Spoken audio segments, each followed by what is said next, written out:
Hello, a very good morning my dear 6th class students इस video में आज हम पढ़ेंगे उद्बोधन से चैप्टर नंबर 6। तो आप अपनी उद्बोधन की बुक निकाल लीजिए और चैप्टर नंबर 6 खोल लीजिए। मैं आज आपको पढ़ाने जा रही हूँ। तो देखिए सॉरी, ये चैप्टर नंबर 7 की स्लाइड है। 1 मिनट यू वेट। हाँ sorry, chapter number 7, 6 was over that day. In last video chapter 6 was over. In this video we will read chapter number 7। ठीक है, ये देखिए संज्ञा। चैप्टर नंबर 7 है हमारा संज्ञा। तो बच्चों आप बचपन से ही संज्ञा पढ़ते चले आ रहे हो। संज्ञा क्या है? तो सरल शब्दों में मैं आपको ये बताना चाहूँगी एक बार कि संज्ञा किसे कहते हैं। तो बच्चों किसी भी नाम को, किसी के भी नाम को संज्ञा कहते हैं। ठीक है, संज्ञा का अभिप्राय नाम से है। संसार की प्रत्येक वस्तु चाहे सजीव हो या निर्जीव, उसका कोई ना कोई नाम होता है। यानी कि उस कोई भी चीज़ हो दुनिया में, उसका किसी ना कोई ना कोई उसका नाम जरूर होगा। इन नामों को ही संज्ञा कहते हैं। अब देख लीजिए यहाँ फॉर एग्जाम्पल, जानवरों की रक्षा करो। किसकी रक्षा करो? जानवरों की। तो जानवरों जो शब्द है हमारा, ये हमारा संज्ञा शब्द है। ठीक है, वो किसी भी चीज़ का नाम हो, चाहे वो स्थान का हो, किसी जीव का हो, किसी प्राणी का हो, ठीक है, किसी भाव का हो, कोई भी नाम हो। ठीक है, हर चीज़ का नाम है। ये एक वस्तु है, जो भी हमारे आसपास है उसका भी कोई ना कोई नाम होगा। ठीक है, टेबल है, चेयर है, मीन्स कुर्सी है, मेज है, पेन है, पुस्तक है, कॉपी है, कुछ ना कुछ नाम जरूर होता है। ठीक है, तो इस तरह से हम उस नाम को संज्ञा कह सकते हैं। तो जानवरों की रक्षा करो, तो जानवरों जो शब्द है ये हमारा संज्ञा शब्द है। कभी किसी जीव को कष्ट ना पहुंचाओ। किसको कष्ट मत पहुंचाओ? जीव को। तो ये जो जीव शब्द है ये हमारा क्या है? संज्ञा शब्द है। पशु पक्षियों से प्रेम करो, तो ये हमारा पशु पक्षी जो है ये कह सकते हैं हम संज्ञा शब्द है। वे मैच जीत गए। मैच, मैच हमारा संज्ञा शब्द है क्योंकि ये खेल का नाम है। ठीक है, दिल्ली पर्यटकों का प्रमुख स्थान है। दिल्ली हमारा संज्ञा शब्द है क्योंकि ये स्थान का नाम है। तो इस तरह से हम कह सकते हैं कि किसी भी चीज़ का नाम जो है वो संज्ञा कहलाता है। ठीक है, अब हम पढ़ेंगे इसकी डेफिनेशन, प्रॉपर डेफिनेशन, कि जो शब्द किसी प्राणी, व्यक्ति, स्थान अथवा भाव के नाम का बोध कराते हैं उन्हें संज्ञा कहते हैं। ठीक है, किसी प्राणी, व्यक्ति, स्थान अथवा भाव का बोध कराते हैं उन्हें संज्ञा कहते हैं। ठीक है, तो ये हमने संज्ञा की परिभाषा पढ़ी इसमें। अब हम आगे पढ़ेंगे कि संज्ञा के कितने प्रकार होते हैं, यानी कि संज्ञा की कितनी काइंड्स होती हैं, ये हम पढ़ेंगे अगली स्लाइड में। ये देखिए संज्ञा के कितने भेद हैं। हिंदी व्याकरण में संज्ञा के निम्नलिखित 3 भेद होते हैं। हिंदी व्याकरण में संज्ञा के निम्नलिखित 3 भेद होते हैं। पहला कौन सा होता है? व्यक्तिवाचक संज्ञा। दूसरा होता है जातिवाचक संज्ञा। तीसरा होता है भाववाचक संज्ञा। ठीक है, तो ये तीनों भेद जो हैं हमारे संज्ञा के मुख्य प्रमुख भेद हैं। पहला पढ़ते हैं हम व्यक्तिवाचक संज्ञा।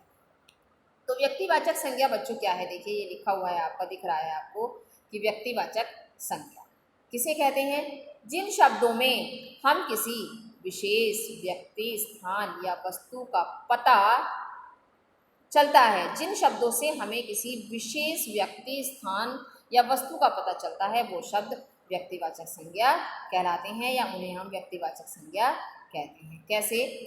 जैसे राजीव गांधी, लाल किला, रमेश, रामायण, ताजमहल।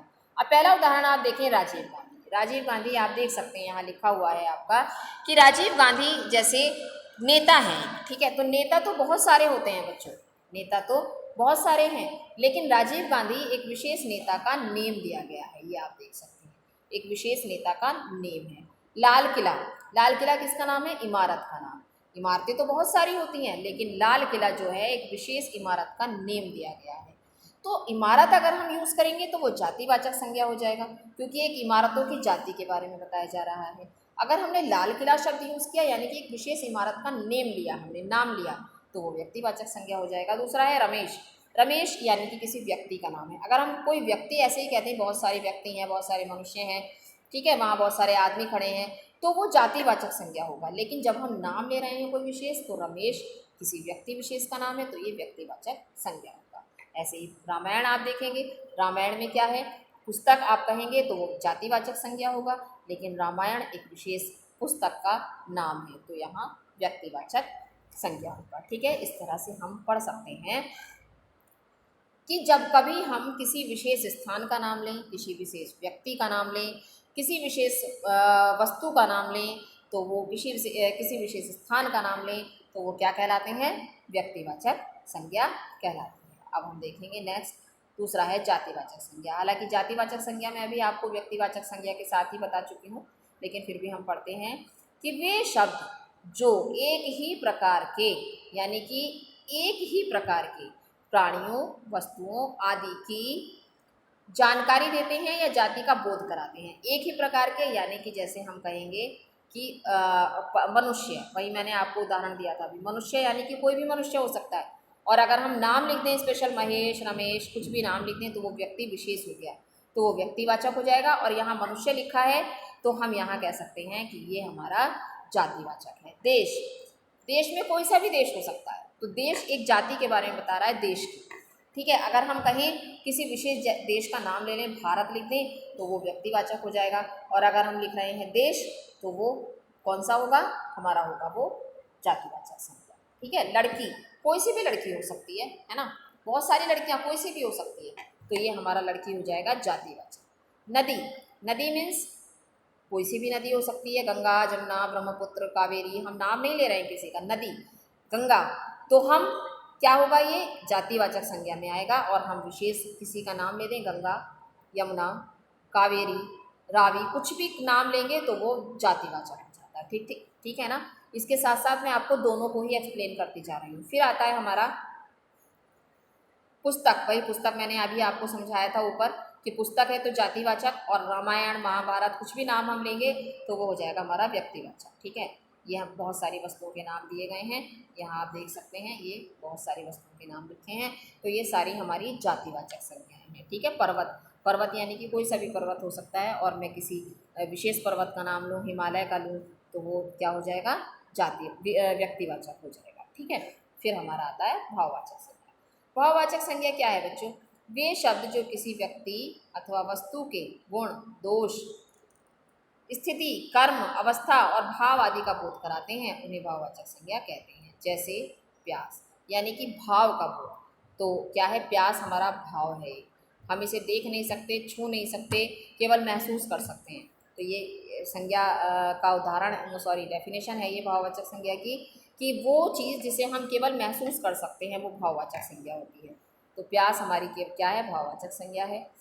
अमीरी भाववाचक संज्ञा है, गरीबी भाववाचक संज्ञा है, ठीक है। अवस्था, ये अवस्था है, अवस्था शो कर रही हैं ये। क्रोध, ये भी हमारा भाव होता है।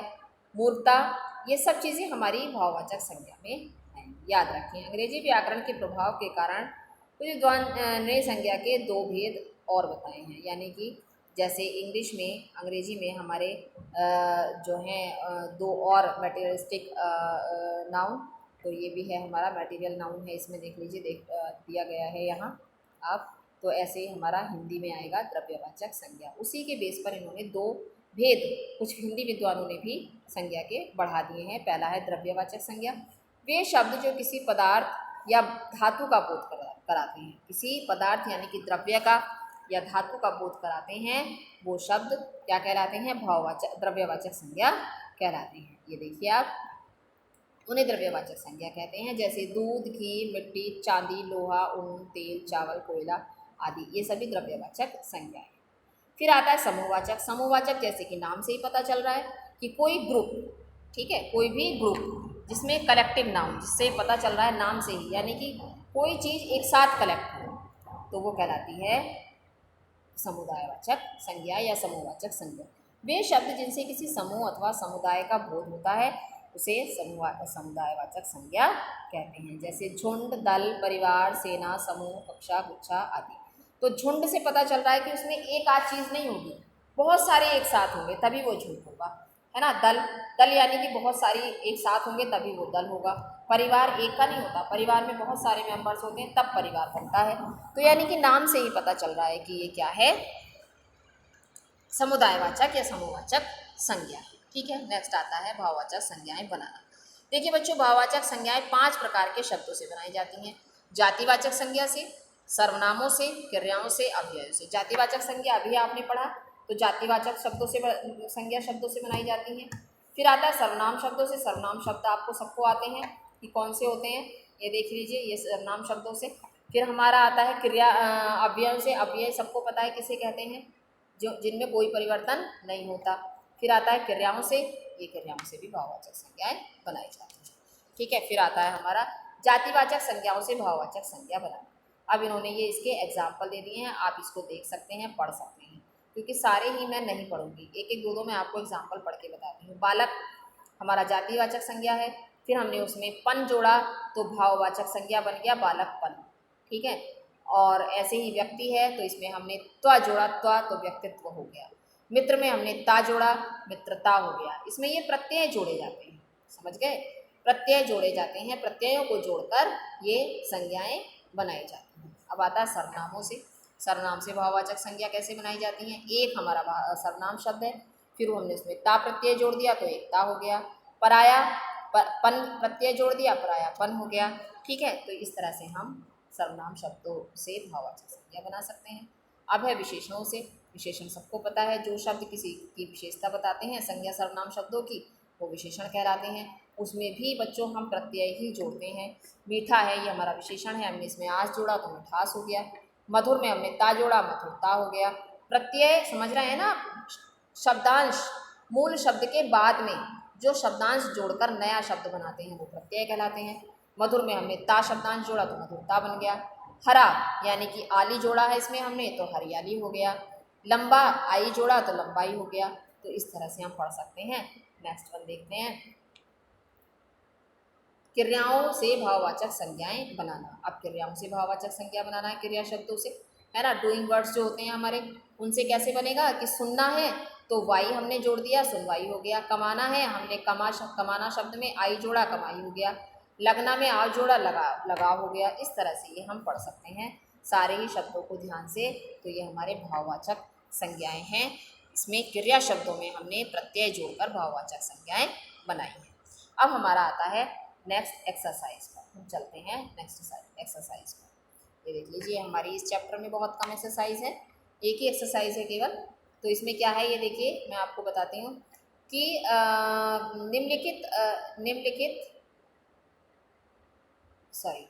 निम्नलिखित शब्दों को उनके भेदों के अनुसार अलग अलग करके लिखिए। यानी कि एक लिस्ट दी गई है, यहाँ आप देख सकते हैं। इसमें से व्यक्तिवाचक संज्ञा अलग छांटनी है, जातिवाचक अलग छांटनी है, भाववाचक अलग छांटनी है, द्रव्यवाचक अलग छांटनी है और समूहवाचक अलग निकालनी है। और निकाल करके उनके स्पेस में उनको लिख देना है। ठीक है, ये आप देख सकते हैं इस पर। तो अपनी बुक में आप ये वर्क कंप्लीट कर लीजिएगा। ठीक है, अब हम चलते हैं नेक्स्ट पर। नेक्स्ट स्लाइड में देखिए क्या है, ये हमारे इसी चैप्टर के क्वेश्चन आंसर्स हैं बच्चों। निम्नलिखित प्रश्नों के उत्तर लिखिए। पहला क्वेश्चन है, संज्ञा की परिभाषा दीजिए। तो क्या होगा इसका, किसी व्यक्ति, प्राणी, वस्तु अथवा स्थान आदि के नाम को संज्ञा कहते हैं। ये हमारी इसकी परिभाषा हो गई। उदाहरण आप बुक से एक आध लिख सकते हैं, लिखना चाहते हैं तो। संज्ञा के भेदों के नाम लिखकर दो दो उदाहरण दीजिए। तो ये हमारे देख लीजिए नाम हो गए। पहला है हमारा जातिवाचक संज्ञा, उसके दो उदाहरण हो गए। ठीक, दूसरा है व्यक्तिवाचक संज्ञा, उसके दो उदाहरण हो गए, आप देख सकते हैं, पुस्तक और शेर। फिर है व्यक्तिवाचक संज्ञा, इसके दो उदाहरण हो गए, जापान और गीता। ठीक है, आप ये देख सकते हैं तीनों जातिवाचक व्यक्तिवाचक, दो भेद हैं इसमें। अगला नेक्स्ट स्लाइड में है, मैं वो अभी आपको दिखा रही हूँ। ठीक है, देख लीजिए, तीन भेद है उसमें, शायद ये कट गया आंसर फोटो लेते समय, आप बुक से देख सकते हैं। ये समूहवाचक संज्ञा किसे कहते हैं, जिन संज्ञा शब्दों से किसी समूह या समुदाय का बोध हो उन्हें समूहवाचक संज्ञाएं कहते हैं। देख लीजिए, क्योंकि मैंने अभी आपको पीछे बहुत अच्छे से समझाया है कि कोई भी ग्रुप का बोध होता है जब हमें, कि ठीक है, परिवार है, जैसे दल है, सेना है, कक्षा है, कक्षा में एक आध विद्यार्थी नहीं होता, बहुत सारे विद्यार्थी होते हैं, तो हम वहाँ कह सकते हैं कि समूहवाचक संज्ञा। फिर है भाववाचक संज्ञाएं कितने प्रकार के शब्दों से बनाई जाती हैं। तो ये देखिए, भाववाचक संज्ञाएं 5 प्रकार के शब्दों से बनाई जाती हैं। जातिवाचक संज्ञा से, अव्ययों से, सर्वनामों से, विशेषणों से और क्रियाओं से। तो ये आपने ये चैप्टर नंबर 7 पढ़ा। ठीक है, ये हमारा कंप्लीट हो गया यहाँ चैप्टर नंबर 7। तो बच्चों, लास्ट वीडियो में मैंने आपको उद्बोधन का ही चैप्टर 6 एक्सप्लेन किया था। तो वो चैप्टर थोड़ा लेंथी था, इस वजह से मैं उसके क्वेश्चन आंसर्स और एक्सरसाइज नहीं दे पाई थी।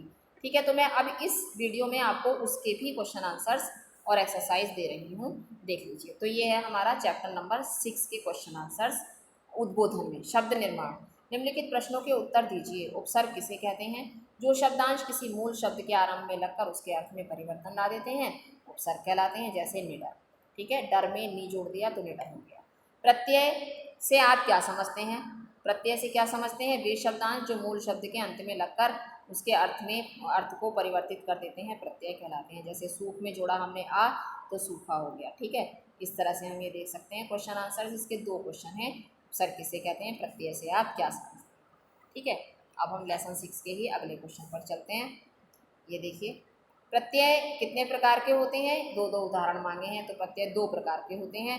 ये देख लीजिए, पहला है कृत प्रत्यय, इसके 2 उदाहरण हो गए, पौ प्लस अन, पावन। ठीक है, एक उदाहरण मांगा है, सॉरी, ये एक उदाहरण है। तो पौ प्लस अन, पावन।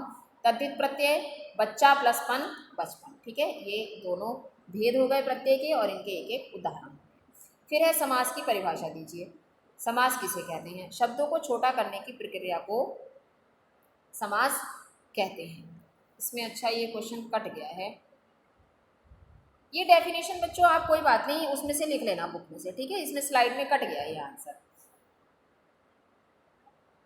प्रक्रिया समास कहलाती है, ये आ गया, इसमें आधा आ गया है, आधा तो थोड़ा सा कट गया है। तो ये आप बुक में से कंप्लीट कर सकते हैं। अपनी बुक में पूरी डेफिनेशन दे रखी है समास की। ठीक है, टेंशन ना लीजिएगा इस चीज़ की कि मैम ने पूरा आंसर नहीं दिया। ये स्लाइड लेते समय कट गया है थोड़ा सा, उसको क्रॉप करते समय, कोई बात नहीं। तो इसका उदाहरण है भाई और बहन। ये देख लीजिए आप, यहाँ योजक शब्द का प्रयोग किया गया है और जब इसको विग्रह किया है तो और लगा दिया है, योजक चिन्ह हटा दिया गया है। समास के कितने भेद होते हैं बच्चों? तो ये दिया गया है कि समास के 4 भेद होते हैं। अव्ययीभाव समास, तत्पुरुष समास, बहुव्रीहि समास और द्वंद्व समास। ठीक है, आप देख सकते हैं ये 4 भेद हैं इसके समास के। ठीक, नेक्स्ट क्वेश्चन है तत्पुरुष समास के कितने उपभेद होते हैं? तो तत्पुरुष समास के निम्नलिखित 2 उपभेद होते हैं। पहला है कर्मधारय समास और दूसरा है द्विगु समास। ठीक है, ये हमारा कंप्लीट हो गया है चैप्टर नंबर 6 के क्वेश्चन आंसर्स। अब देखते हैं अगली स्लाइड में इसके, ये इसके एक्सरसाइज है इसी चैप्टर की। पहली एक्सरसाइज है उपसर्ग प्रत्ययों के पीछे लगते हैं, ये गलत है। अब ये देख लीजिए इसके आगे के, खा है प्रत्यय मूल शब्द के अंत में लगते हैं, सही है। उपसर्ग नए शब्दों के निर्माण करते हैं, गलत है। उपसर्ग मूल शब्दों के आरंभ में लगते हैं, सही है। प्रत्यय 4 प्रकार के होते हैं, गलत।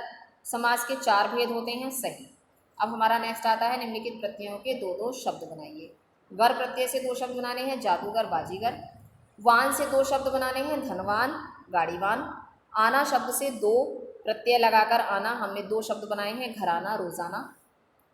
दार से 2 शब्द बनाए हैं हमने, दुकानदार और चमकदार।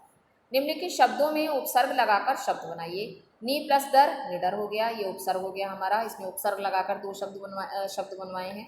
ठीक है, सूरत, बद प्लस सूरत, बदसूरत। धर्म, धर्म का अच्छा इसमें छूट गया है, धर्म का बच्चों, धर्म का मैं आपको बोल दे रही हूँ, अ प्लस धर्म अधर्म, अ प्लस धर्म अधर्म, ये आप लिख लीजिए इसकी जगह। ज्ञान में विजय, अच्छा विजय नहीं बताया मैंने आपको, जय में वी जोड़ेंगे, वी प्लस जय विजय। धर्म का अ प्लस धर्म अधर्म। ज्ञान में आ जोड़ा हमने, अ प्लस ज्ञान अज्ञान। दोष में निर जोड़ा हमने, निर्दोष। तन में हमने वे जोड़ा, वेतन। ग्रह में हमने उप जोड़ा तो उपग्रह हो गया। ठीक है, अब हमारा आता है सही उत्तर पर सही का चिन्ह लगाइए। द्वंद्व समास का उदाहरण क्या है? इसमें से देश विदेश है। अव्ययी भाव समास का उदाहरण है इसमें रातों रात। और बहुव्रीहि समास के इसमें 2 उदाहरण हैं, दशानन और घनश्याम, दोनों बहुव्रीहि समास के ही उदाहरण हैं। ठीक है, अब नेक्स्ट एक्सरसाइज, निम्नलिखित शब्दों से उपसर्ग अलग कीजिए। अनबन, अन को हमने अलग कर दिया, बन को अलग कर दिया, अनबन हो गया। बद दिमाग में से बद को अलग कर दिया, उपसर्ग को, और दिमाग अलग करके हमने लिख दिया तो बद दिमाग हो गया। निशान में नी उपसर्ग हमने इसमें से अलग करके लिखा तो, और शान अलग करके लिखा, निशान हो गया। बदकिस्मत, बद प्लस किस्मत। अधमरा, अध प्लस मरा। पराजय, परा प्लस जय। परोपकार, पर प्लस उपकार। सपूत, स प्लस फूल। अगली एक्सरसाइज है निम्नलिखित शब्दों के प्रत्यय अलग करके लिखिए। अभी आपने उपसर्ग अलग करके लिखे, अब आपका है प्रत्यय अलग करके लिखिए। दया प्लस आलू, दयालु। तैर प्लस आग, तैराग। सन, सन प्लस आहट, सनसनाहट। कवि प्लस त्व, कवित्व। झगड़ालू झगड़ा प्लस आलू झगड़ालू, गिन प्लस ती गिनती, पौ प्लस अन पावन, पाठ प्लस अक पाठ। ठीक है, तो ये हमारा हो गया एक्सरसाइज। नेक्स्ट एक्सरसाइज है निम्नलिखित शब्दों के का समास विग्रह कीजिए। महात्मा, महान है जो आत्मा, दिनों दिन दिन प्रतिदिन, दशानन 10 हैं आनंद जिसके, पंचवटी 5 वृक्षों का समूह। ठीक है, अब ये हमारे बच्चों लेसन 6 आमोदनी के प्रश्न उत्तर रह गए थे, वो भी मैंने आपको इसी वीडियो में दे दिए हैं क्योंकि पिछला वर्क में कंप्लीट करके चल रही हूँ। तो इसमें क्या था, निम्नलिखित प्रश्नों के उत्तर लिखिए। बौद्ध धर्म में सम्यक व्यायाम के कितने अंग हैं? ये 4 अंग हैं। ये आपकी बुक में भी दिया गया है क्वेश्चन आंसर, तो ये वाला क्वेश्चन पूरे चारों नियम बुक में दिए गए हैं। बौद्ध धर्म में सम्यक व्यायाम के 4 अंग हैं। इस बात की सावधानी रखना कि अपने में कोई अवगुण ना आ जाए, इस बात का प्रयत्न करना कि अपने अवगुण दूर हो जाएं, इस बात की सावधानी रखना कि अपने में सद्गुण चले आएँ, और इस बात की सावधानी रखना कि अपने सद्गुण चले ना जाएं। दूसरा क्वेश्चन है, अवगुण को कैसे दूर किया जा सकता है? अवगुणों को दूर करने के लिए हमें निरंतर सद्गुणों को ग्रहण करने का उपाय करते रहना चाहिए, तभी हमारे अंदर सद्गुणों का विकास हो सकता है। ठीक है, नेक्स्ट, यदि तुम अपने अवगुणों को बलवान न बनाएं तो अवगुण कहाँ चले जाएंगे? यदि हम अपने अवगुणों को बलवान ना बनाएं तो हमारे अवगुण अपनी मौत आप ही मर जाएंगे, यानी कि खत्म हो जाएंगे। सभी के प्रति मैत्री, गुणियों के प्रति श्रद्धा व दुखियों के प्रति दया न होने से क्या ब्रह्म विचार की कल्पना की जा सकती है? सभी के प्रति मैत्री, गुणियों के प्रति श्रद्धा व दुखियों के प्रति दया न होने से ब्रह्म विचार की कल्पना नहीं की जा सकती। तो ये हमारे लास्ट क्वेश्चन का आंसर हो गया। तो बच्चों, ये आपका सिलेबस जो है 6 चैप्टर तक कंप्लीट हो गया है आमोदनी में, और 7 कंप्लीट हो गया उद्बोधन में। ठीक है, 6 चैप्टर आमोदनी में कंप्लीट हो गया और 7 उद्बोधन में कंप्लीट हो गया। अब अगली वीडियो में मैं आपको 7 चैप्टर कराऊंगी आमोदनी का। ठीक है, till then thank you very much, thanks a lot.